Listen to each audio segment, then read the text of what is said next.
Good morning, everybody. Good afternoon. I'm very happy to be here with you all today. Thank you for having me. Firstly, and Christian, thank you for setting something up. It's such a great initiative. So, a bit about me. My name is Abby Scott. I was born in Australia and I've moved to London for work.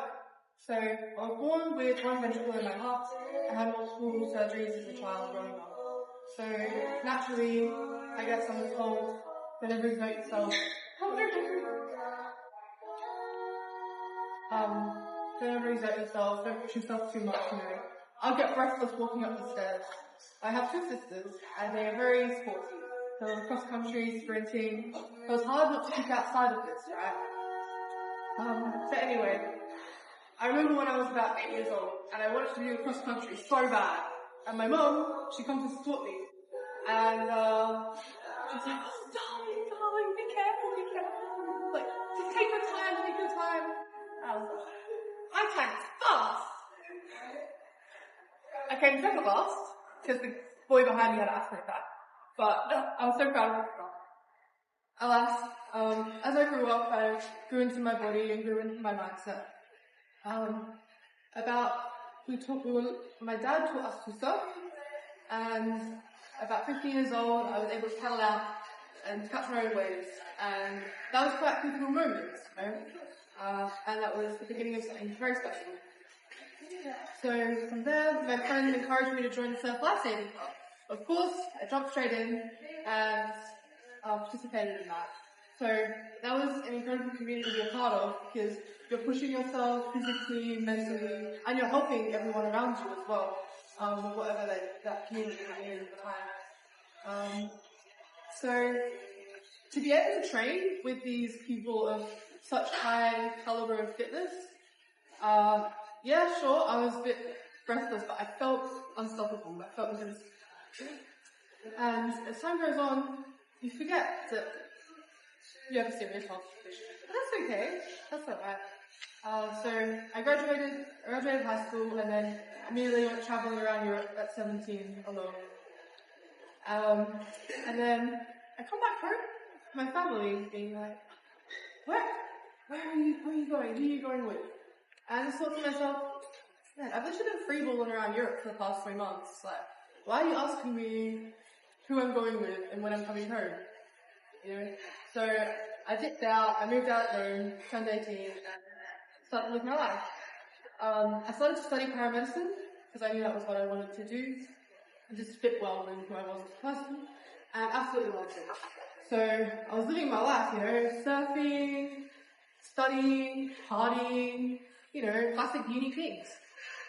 And somewhere along the way, I forgot about my health condition.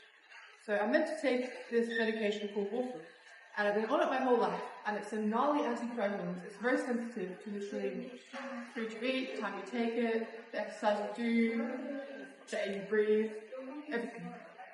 And it's not my fault I was born with this condition, but it's my responsibility to manage it correctly. And I have to hold my hands up and take accountability and say, I didn't manage it correctly this time. Don't be sorry, it's alright, it's fine.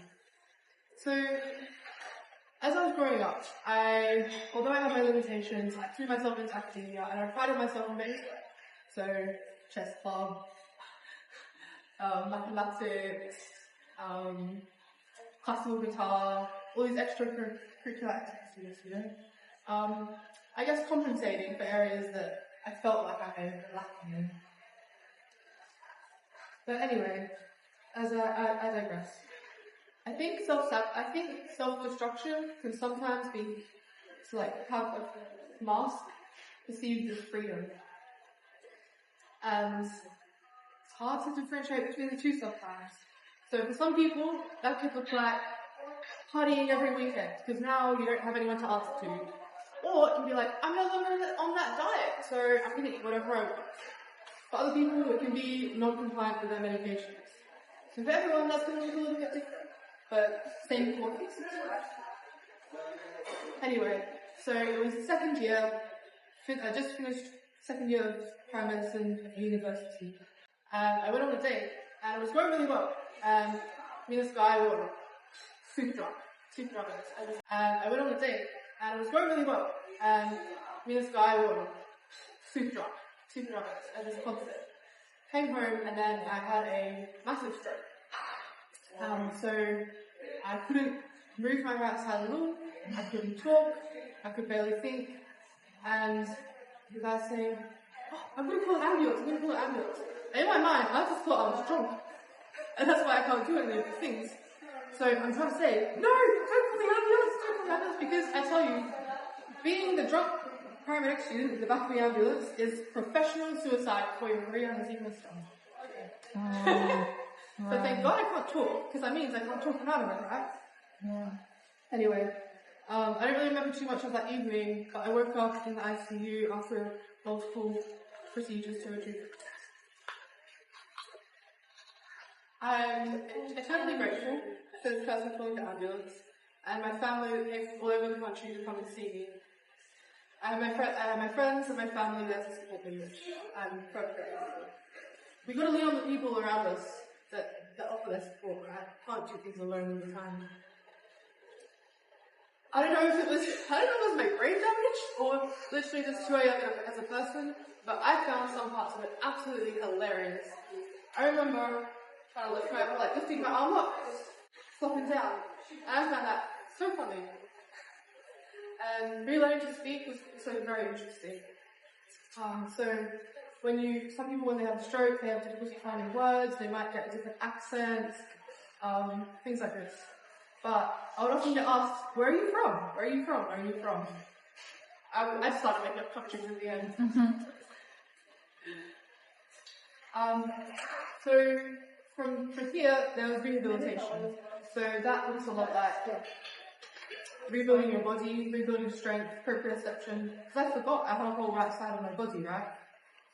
And relearning to even just think, relearning to write, because all dexterity is gone out the window. And you can imagine as a paramedic, you're kind of cannulate person, you need that specificity, you need that dexterity. So a lot of things that we don't normally think about, right? I remember one weekend, I went for a walk around the ward with my friend, and she was telling me all these amazing things she's doing on the holidays. And it sounded very interesting. And then when she asked about myself, we start to walk, and I walked straight to the wall.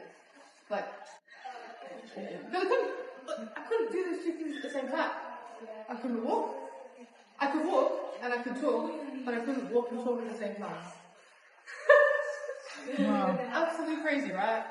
But the brain is incredibly sensitive and fragile. So one small change can change your whole functionality. On the other hand, it is extremely resilient and extremely adaptable. You put the right input and you can literally do anything and realize do anything. You see, I had the absolute privilege of being broken down into nothing.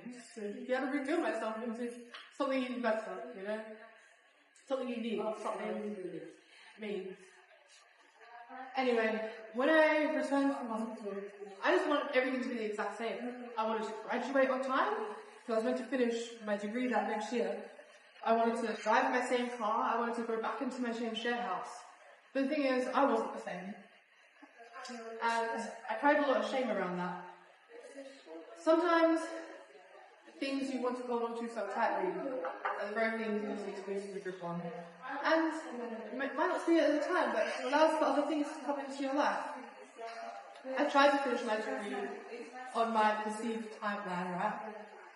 And it didn't go well. I was crying every single day, and it was incredibly challenging. So I made a tough decision to take a year off. But that was actually the best decision I could have made. So from here, I had all this extra time. So I threw myself into surfing, relearning my talents and getting my fitness back up. And then I started a business called Things for Dams, which was repairing surfboards. It was very poetic, actually. I was saying, I was rebuilding surfboards while I was rebuilding myself. And whilst they've been damaged, I fixed them. And then they have scars, just like mine. See? Anyway, sometimes, the things you let go, they're going to come back to you. Because I let paramedics go for the year, and then I was ready. When I was ready, I drove straight back in. I was a much better paramedic than I would have been otherwise. So I was able to take time for my patients, empathize with them, take all the details, and as well as have this incredible business. Sometimes I don't know if that's because of my stroke. I don't know whether that's because of my oxygen saturations. I don't know whether it's because where I am in my cycle. There's so many contributing factors. Or am I just a human having a difficult day, you know? But anyway, I carried so much shame about this, and in the end, I would make excuses. Oh, I fell off my surfboard, stroke.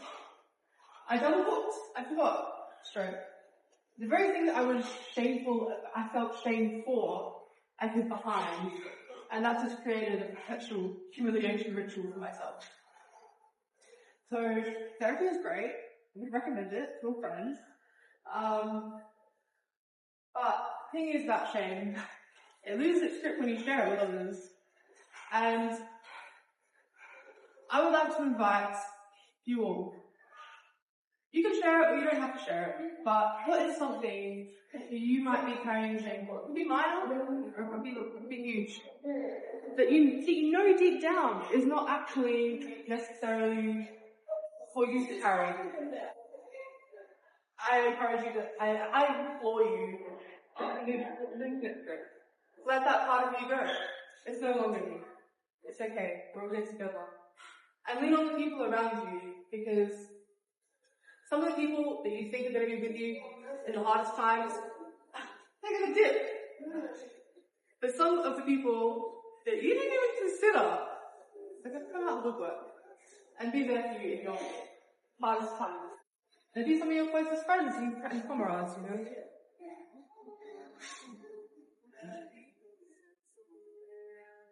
So, now I'm going to talk a little bit about identity, which I've sort of already touched on. I managed to graduate next year, as I mentioned, as a paramedic, and love the surfing, you know. But now I'm traveling around Australia applying for jobs. I thought, the first person to offer me a job, I'll take it. And that happens to be London Ambulance Service. So here we are. I remember my mentor saying to me how amazing it would be to work for London Ambulance Service because of the sheer exposure and experience that you gain. So I jumped at the opportunity. But now, I went to London, right? Where's Wales? How am I going to surf? This massive part of me that I had built, repairing surfboards, surfing my entire life every single day, is no longer there. But that's the beautiful thing about letting parts of you go. They're not gone forever. They're not gone forever. They can come back, and they will come back in stronger, more beautiful ways. And when you let it go, you allow space and energy so that other things flow into your life. For me, those things was poetry, modeling, acting, meeting random people.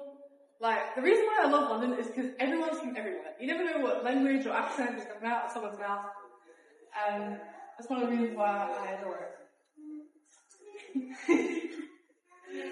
And keep asking myself, I wouldn't have found without letting something go that I did hold so dearly, you know? But surfing's always going to be there. It's going to come, and I do. I will go travel, and I will surf. And if I go traveling, I'll fix someone's surfboard. I'll do it for free. It's not my business anymore. But that's fine. So, in closing, what I have to say is that people are multidimensional. And that's great if you're a multidimensional human. The magic happens when you allow yourself to maybe let go of a couple of those dimensions and that more unknown dimensions come to you. Extraction. And just know that you are yourself and your force. For me, it was amazing to learn that those around me, I would feel able to feel loved and treasured. when I wasn't surfing, when I wasn't as smart as I once felt. You know, these parts of me that I love so dearly, people still love me. So, anyway, in closing, I say, thanks so much for having me. Anyone got any questions? Anyone want to share anything?